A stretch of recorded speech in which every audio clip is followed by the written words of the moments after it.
Well, again, we're going to be reading chapters 7 and 8 this week. So if you haven't already, pull up the quiz, and as we read along, I will stop at each question so that you guys can answer them. Alright? Go ahead and get started. Mother! He screamed it, and he could not be sure if the scream awakened him or the pain in his stomach. His whole abdomen was torn with great rolling jolts of pain that doubled him in darkness of the little shelter, put him over and face down in the sand to moan again and again.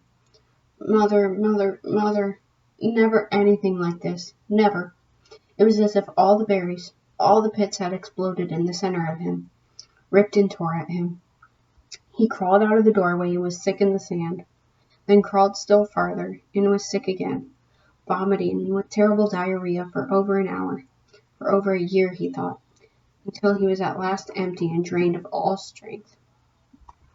So, question 1. On night 1, Brian woke in the middle of the night, blank. What happened? What caused Brian to wake up? You can also answer question number 2.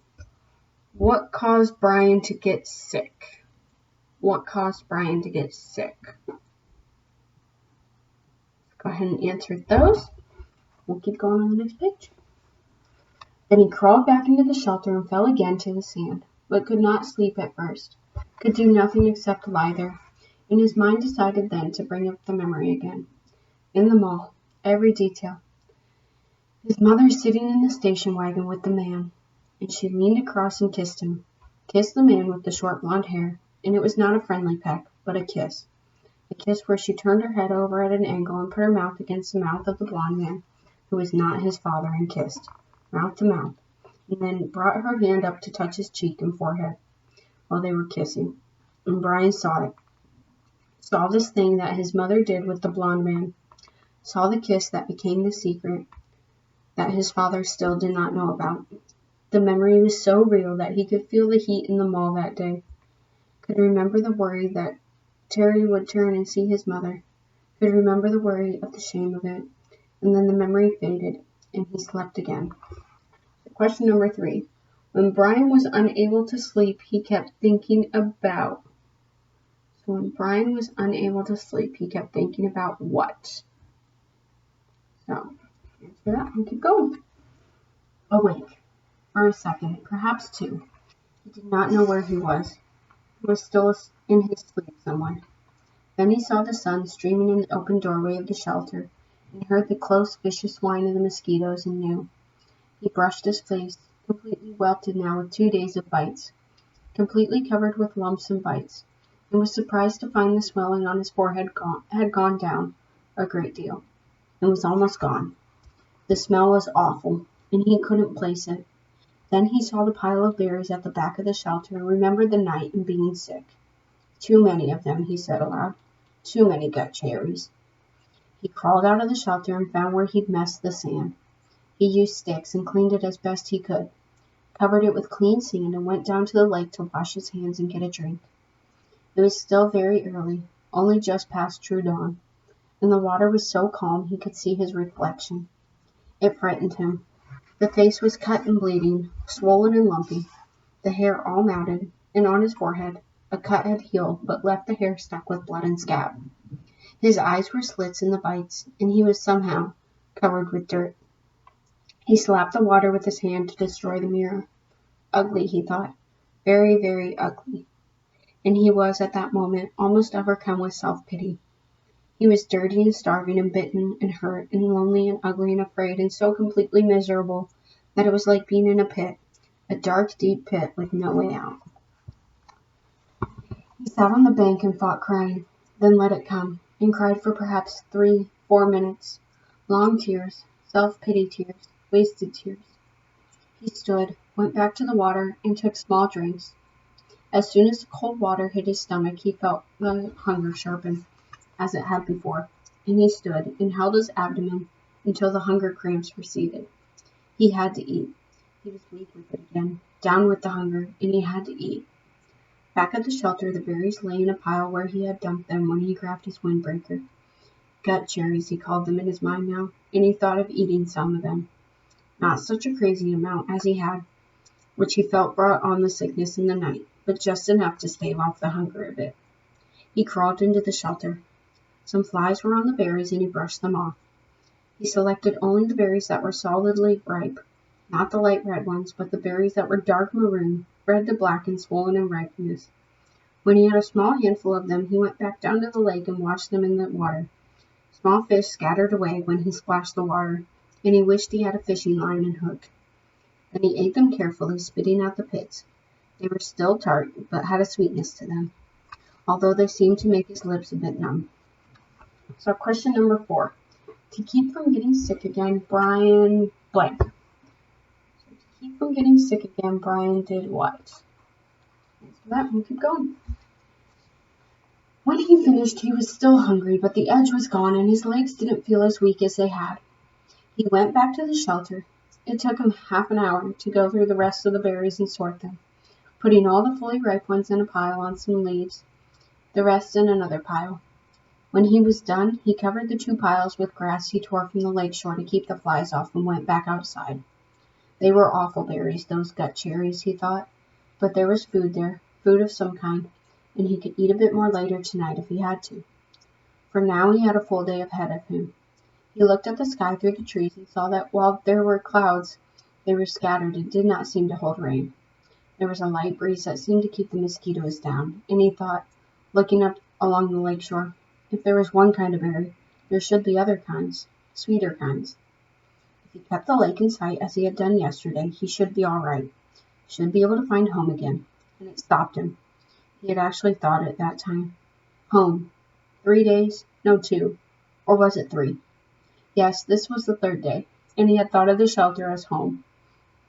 He turned and looked at it, studied the crude work. The brush made a fair wall, not weather tight, but it kept most of the wind off. He hadn't done so badly at that. Maybe it wasn't much, but maybe it was all he had for a home. All right, he thought, so I'll call it home. He turned back and set off up the side of the lake, heading for the gut cherry bushes, his windbreaker bag in his hand. Things were bad, he thought, but maybe not that bad. Maybe he could find some better berries.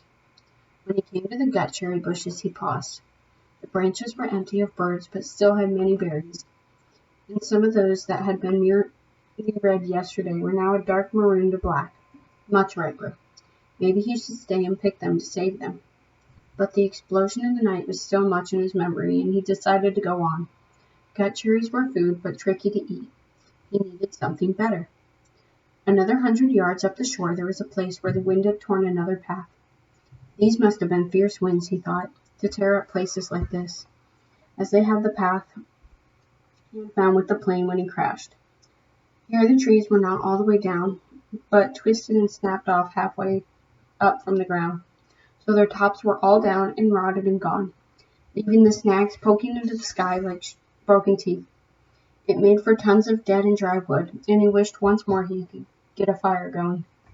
It also made a kind of clearing. With the tops of the trees gone, the sun could get down to the ground, and it was filled with small thorny bushes that were covered in berries. Raspberries. So, question number 5. Passing by the gut cherries, Brian found blank to eat. So what new food did Brian find to eat? These he knew because there were some raspberry bushes in the park, and he and Terry were always picking and eating them when they biked past.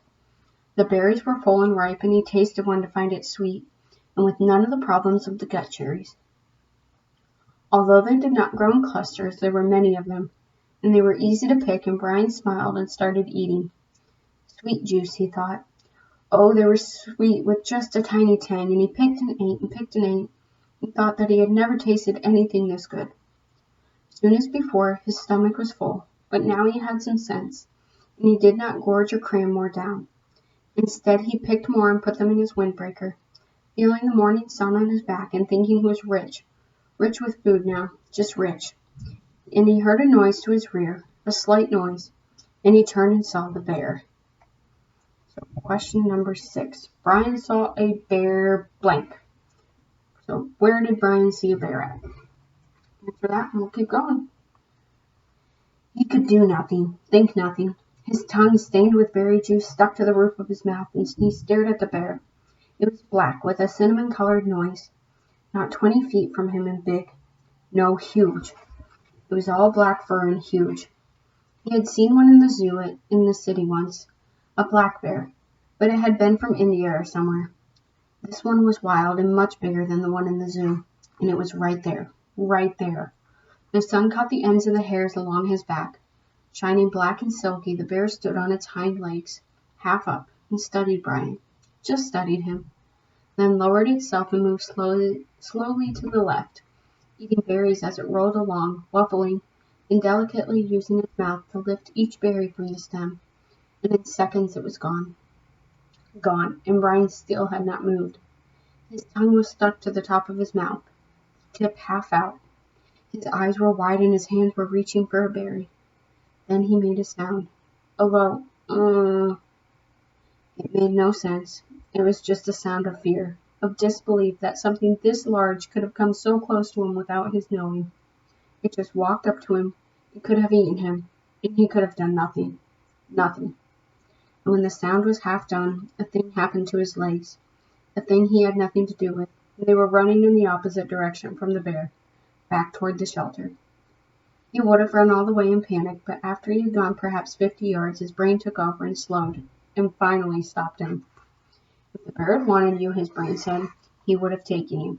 It is something to understand, he thought, not something to run away from. The bear was eating berries, not people. The bear made no move to hurt you, to threaten you. It stood to see you better, study you, then it went on its way, eating berries.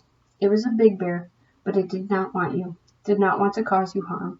And that is the thing to understand here. He turned and looked back at the stand of raspberries. The bear was gone. The birds were singing. He saw nothing that could hurt him. There was no danger here that he could sense, could feel. In the city at night there was sometimes danger. You could not be in the park at night after dark because of the danger. But here the bear had looked at him and had moved on, and this filled his thoughts. The berries were so good, so sweet and rich, and his body was so empty. And the bear had almost indicated that it didn't mind sharing, and had just walked from him. And the berries were so good. And he thought, finally, if he did not go back and get the berries, he would have to eat the gut cherries again tonight. That convinced him, and he walked slowly back to the raspberry patch and continued picking for the entire morning, although with great caution. And once when a squirrel rustled some pine needles at the base of a tree, he nearly jumped out of his skin. About noon, the sun was almost straight overhead. The clouds began to thicken and look dark. In moments it started to rain, and he took what he had picked and trotted back to the shelter. He had eaten probably 2 pounds of raspberries and had maybe another 3 pounds in his jacket, rolled in a pouch. He made it to the shelters just as the clouds completely opened and the rain roared down in its sheets. Soon the sand outside was drenched, and there were rivulets running down to the lake. But inside he was dry and snug. He started to put the picked berries back in a sorted pile with the gut cherries, but noticed that the raspberries were seeping through the jacket. They were so much softer than the gut cherries, and apparently were being crushed a bit with their own weight. When he held up the jacket and looked beneath it, he saw a stream of red liquid. He put a finger in it and found it to be sweet and tangy, like pop without the fizz, and he grinned and laid back on the sand, holding the bag up over his face and letting the seepage drip inside his mouth. So, question number 7. One delightful treat was what? So what did Brian enjoy? Keep going. Outside the rain poured down, but Brian lay back, drinking syrup from the berries, drying with the pain almost gone, the stiffness also gone, his belly full, and a good taste in his mouth. For the first time since the crash, he was not thinking of himself or his own life. Brian was wondering if the bear was as surprised as he to find another being in the berries. Later in the afternoon, as evening came down, he went to the lake and washed the sticky berry juice from his face and hands. Then he went back to prepare for the night. While he had accepted and understood that the bear did not want to hurt him, it was still much in his thoughts, and as darkness came into the shelter, he took the hatchet out of his belt and put it by his head, his hand on the handle, as the day caught up with him, and he slept. So that's it for chapter 7. I'm going to pause right there, and we'll go on to chapter 8 in the next video.